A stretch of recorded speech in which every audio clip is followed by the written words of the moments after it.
King maker کا role ادا کریں گے. یعنی آپ کا اقتدار، آپ کا جو منصب ہے وہ جوں کا توں رہے گا، اور آپ وہ شطرنج کی بساط پر مہرے آپ چلائیں گے. اٹھاتے رہیں گے. ہم، لیکن نتائج نے ان تمام توقعات کو غلط ثابت کر دیا، اس لیے کہ مشرقی پاکستان کی آبادی مغربی پاکستان کے زیادہ مقابلے میں کہیں زیادہ تھی. ہم، وہ 56% تھے اور آپ کا 44% تھے. جی تو جمہوریت کا بنیادی اصول کیا ہے کسانہ صاحب؟ جمہوریت کا بنیادی اصول اکثریت یہ ہے کہ اکثریت حکومت کرتی ہے، بے شک. اکثریت کے فیصلے کو منظور کیا جاتا ہے. لیکن آپ نے تو اور میں بار بار کئی پروگراموں میں یہ کہتا رہا ہوں کہ مشرقی پاکستان کی علیحدگی، پاکستان کے مشرقی بازو کا کٹنا دنیا کی تاریخ میں اپنی قسم کی واحد مثال ہے. ہم، وہ یوں کہ اکثریت کو مجبور کیا گیا کہ وہ پاکستان لگ سے علیحدگی کا مطالبہ کرے، علیحدہ ہونے پر مجبور ہو جائے.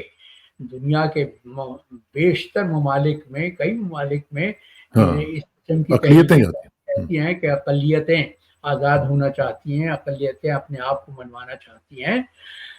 لیکن یہاں تو اکثریت کے لیے ایسے حالات پیدا کر دیے گئے کہ وہ علیحدہ ہونے پر مجبور ہو گئے.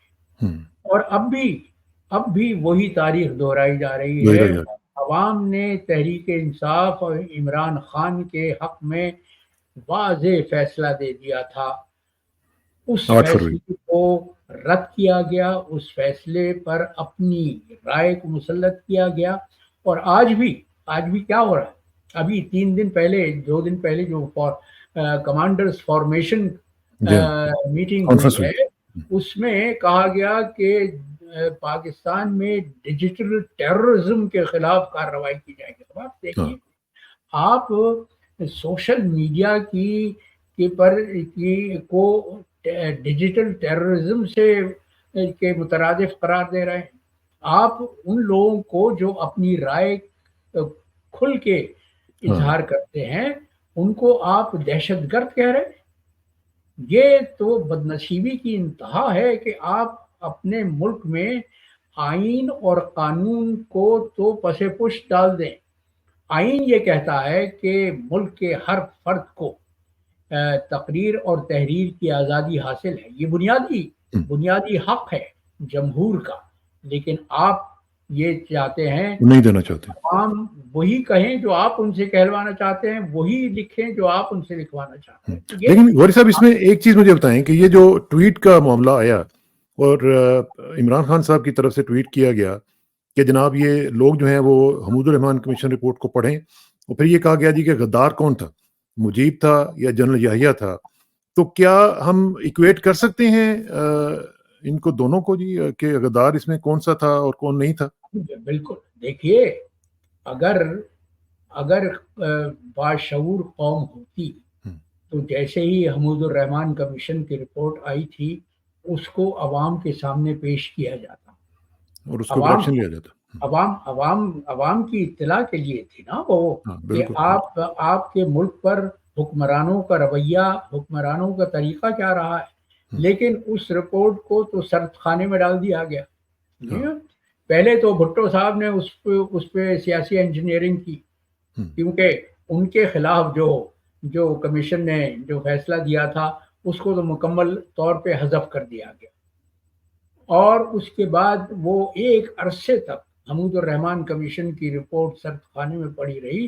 بھائی آپ اپنی قوم پر اعتماد کیوں نہیں کرتے ہاں ہیں؟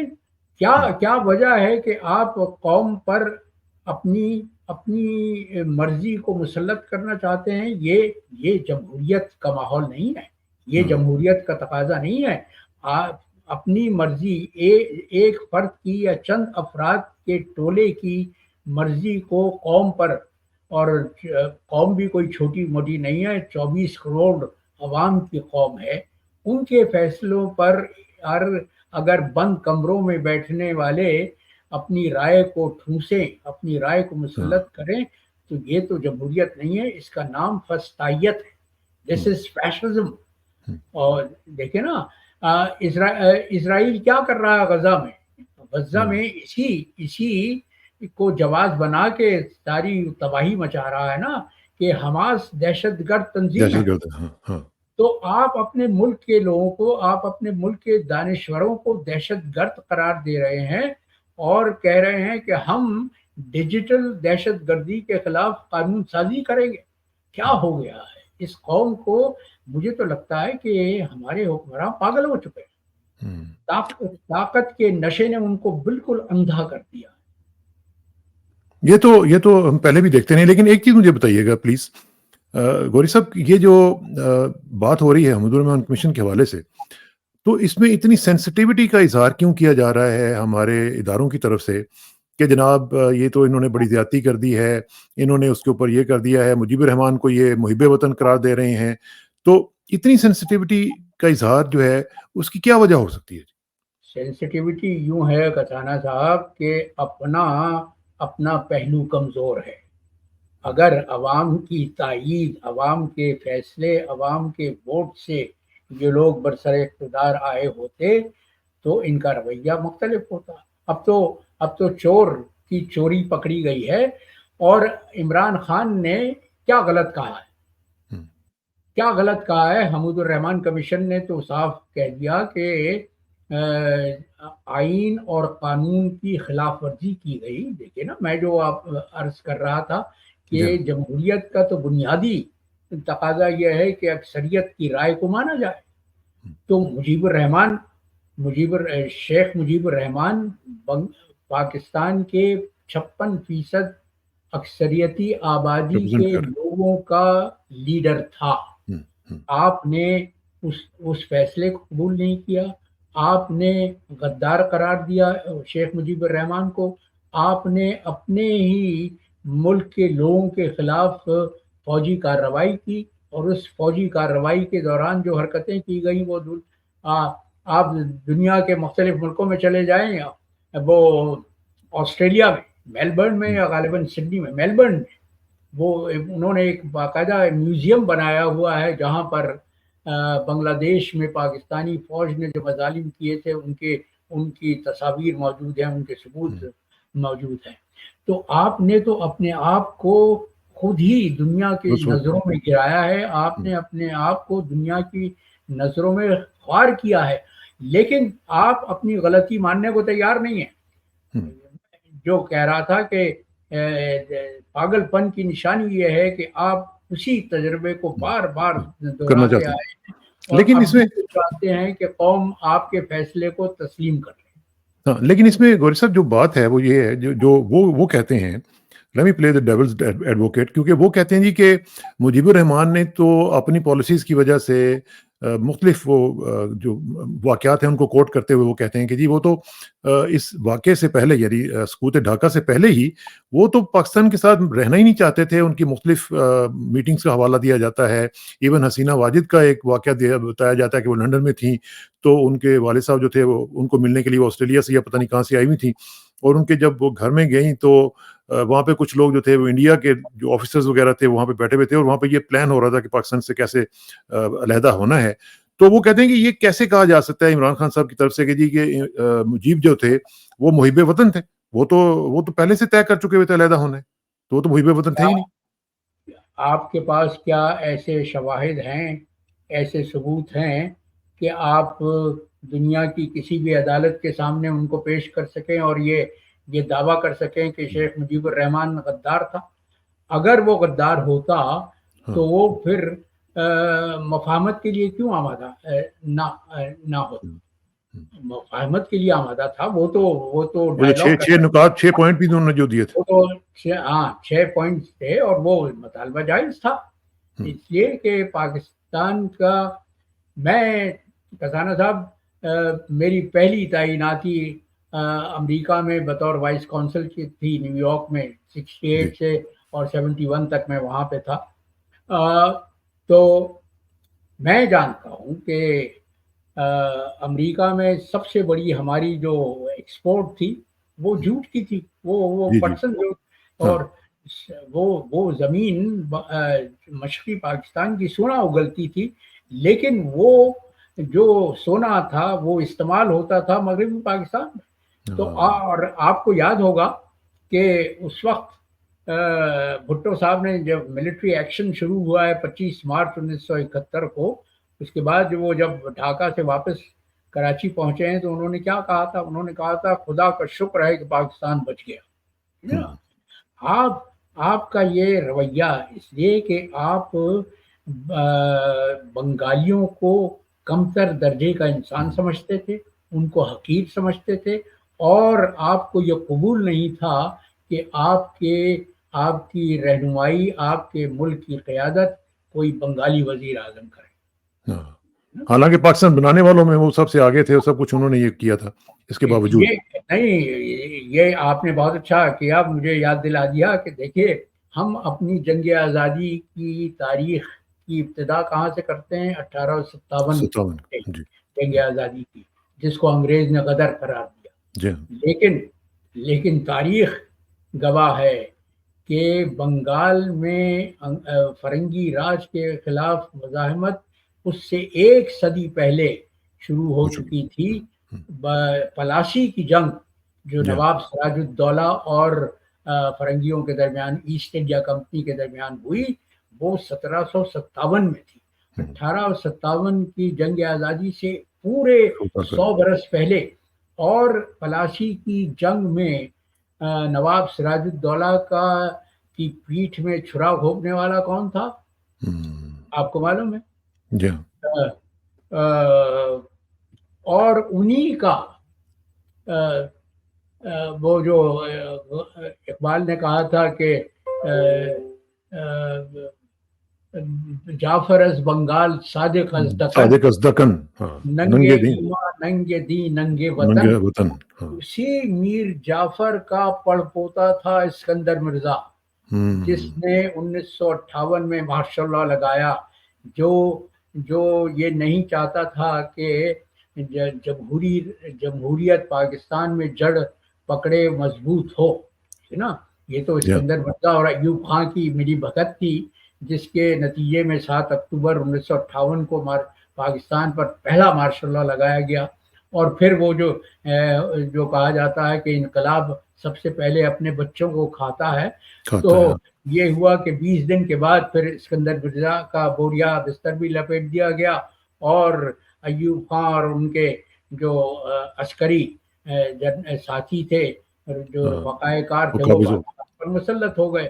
اور اس کے بعد وہ پھر 10-11 برس تک حکومت کرتے رہے. تو آپ کو اس میں کوئی شک نہیں ہے کہ مجیب الرحمان جو تھے وہ محب الوطن تھے، ان کی وطن کے ساتھ محبت میں آپ کو کوئی کسی قسم کا کوئی ڈاؤٹ نہیں ہے؟ مجھے کوئی شائبہ نہیں ہے، مجھے کوئی شبہ نہیں ہے.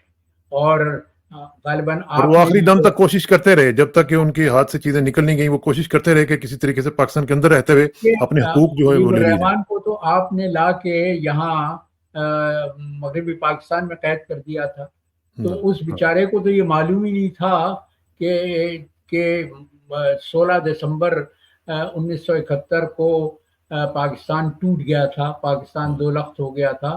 وہ تو بعد میں جب اس کو پتا چلا تو اس کی رکھوالی کرنے والے جو سپرڈنٹ پولیس تھے، انسپیکٹر پولیس تھے، انہوں نے بیان دیا کہ شیخ مجیب الرحمان باقاعدہ رو پڑا تھا اس اطلاع پر کہ پاکستان 2 لخت ہو گیا، اور اس نے کہا کہ مجھے جانے دو، میں اپنی قوم سے خطاب کرتا ہوں اور کہتا ہوں کہ وہ انہوں نے غلط فیصلہ کیا ہے. تو یہ ہم دیکھیں نا، یہ تو طاقت کا زوم ہے کہ آپ کسی بھی محب وطن کو غدار قرار دے دیں. اور آپ جو حرکتیں کر رہے ہیں، آپ جس طرح سے قانون اور آئین کے ساتھ کھیل رہے ہیں، مثال کے طور پر آج بدنصیبی یہ ہے کہ آپ کی عدالت عالیہ کا سربراہ وہ شخص ہے جس کو انصاف کے تقاضے پورے کرنے نہیں آتے. دیکھیں نا، انہوں نے خود ہی آج جب اقتدار سنبھالا تھا، جب عدالت عالیہ کے وہ سربراہ بنے تھے، تو انہوں نے فیصلہ کیا تھا کہ عدالت عالیہ میں جو بھی مقدمہ چلے گا اس کی لائیو اسٹریمنگ ہوگی. لیکن آپ نے دیکھا کہ ابھی 2 دن پہلے 30 مئی کو ہاں جب عمران خان کی پیشی تھی اس نیب کے مقدمے کے سلسلے میں، تو انہوں نے یہ فیصلہ کیا کہ عمران خان کی پیشی کو لائیو نہیں دکھایا جائے گا. وہ کنوینئنٹلی وہ چینج کرتے رہتے ہیں اپنے سٹینڈز کو، ہم نے دیکھا کہ ہاں، ایک ہفتے کے بعد بدل جاتے ہیں. انہوں نے اس کا جواز یہ پیش کیا ہے کہ خطرہ یہ تھا کہ کہیں P T I Tehreek Insaf کے سربراہ اس مقدمے سے ہٹ کر اور باتیں نہ کریں. یعنی آپ اتنے خائف ہیں. آپ دیکھیے نا، آپ ایک فرد سے ان ایک کی تصویر سے بھی شخص سے اتنے خائف ہیں کہ پاکستان کی تاریخ میں پہلی بار ہم 28 مئی کو یوم تکبیر تو مناتے آئے ہیں. اس وقت سے منا رہے ہیں جب 1998 کے بعد سے، جب 28 مئی 1998 کو ہم نے چاغی کے مقام پر اپنا ایٹمی تجربہ کیا تھا. لیکن اس بار پہلی بار پاکستان کی تاریخ میں عام تعطیل کا اعلان کر دیا گیا. اس لیے کیوں کیا گیا؟ کیونکہ اس دن وہ عدالت عمران خان کا کیس لگا ہوا سنانے والی تھی جو عمران خان کا سائفر کیس کا. ہاں ٹھیک ہے. اچھا غوری صاحب، آخر میں مختصراً یہ مجھے بتائیں کہ ایک یہ بھی ریلیٹڈ ہے آپ سے بیک گراؤنڈ کے، کیونکہ آپ نے ساری زندگی جو ہے وہ کشمیر کا ایشو کو ٹیک اپ کیے رکھا ہے اور آپ اس کے اوپر ڈیفینڈ بھی کرتے رہے ہیں. ابھی ریسنٹلی ہم نے دیکھا کہ عدلیہ میں ایک سٹیٹمنٹ دی گئی. آپ کو معلوم ہی ہے کہ ایک شاعر جو ہیں احمد فرحات صاحب، آپ کی طرح کے وہ بھی شاعر ہیں، وہ اس وقت غائب ہوئے ہوئے ہیں. ان کا کچھ پتہ نہیں ہے. پتہ تو ہے کہ وہ آزاد کشمیر میں ان کو بھیج دیا گیا ہوا ہے اور وہ ابھی تک ملے نہیں ہیں. ان کی حالت بھی کافی خراب ہے، سی ایم ایچ وغیرہ میں بھی ان کو کوئی علاج ان کا ٹھیک نہیں ہو رہا. لوگ کہہ رہے ہیں کہ ان کو شاید پوائزن بھی کیا جا رہا ہے. اچھا، لیکن اس کی جو کاروائی ہو رہی تھی اس میں انہوں نے کہا جی کہ ہم وہاں پہ کچھ نہیں کہہ سکتے کیونکہ کشمیر جو ہے، آزاد کشمیر جو ہے، وہ ایک فورن ٹیریٹری ہے. تو مجھے یہ بتائیں کہ جو فورن ٹیریٹری ہے تو پھر ہمارا جو سٹینس ہے وہ ہے کیا، اور فورن ٹیریٹری میں پھر رینجرز کیسے ہم نے بھیج دی، یہ بھی ایک کوشچن ہے. تو اس میں ذرا تھوڑا سا ٹیکنیکل اور ڈپلومیٹک لیول پہ مجھے بتائیں کہ ان رینجرز کو جس طرح سے وہاں سے نکالا گیا ہے وہ بھی دیکھیں. آپ نے دیکھی ہوگی کہ وہ جو غالب کا شعر یاد آ گیا کہ نکلنا خود سے آدم کا سنتے آئے ہیں لیکن بہت بے آبرو ہو کے تیرے کوچے سے. تو جس طرح سے رینجرز وہاں سے نکلے ہیں. دیکھیے، اگر آپ یہ کہیں کہ فورن ٹیریٹری ہے تو پھر آپ کیسے کشمیر پر اپنا حق جتا سکتے ہیں؟ کیسے کشمیر کا مقدمہ لڑ سکتے ہیں؟ آپ تو یہ کہتے ہیں نا کہ ڈسپیوٹڈ ٹیریٹری ہے، کشمیر متنازع علاقہ ہے، ایک ڈسپیوٹڈ ٹیریٹری ہے. اور آپ کے جس دن سے مودی نے 5 اگست 2019 کو اپنے مقبوضہ کشمیر کی جو اسپیشل اسٹیٹس تھا اس کو ختم کیا ہے، اس کے بعد سے آپ دنیا بھر میں یہ احتجاج کرتے رہے ہیں کہ مودی سرکار نے جو کچھ بھی کیا وہ غلط تھا. تو آپ ایک ڈسپیوٹڈ ٹیریٹری کو، جس کے متعلق آپ یہ کہا کرتے ہیں کہ جب تک کشمیر پاکستان کا حصہ نہیں بنتا اس وقت تک پاکستان کا وجود نامکمل ہے. اس خطے کو، اس علاقے کو آپ یہ کہہ رہے ہیں کہ یہ تو فورن ٹیریٹری ہے. اور دلچسپ بات یہ ہے کہ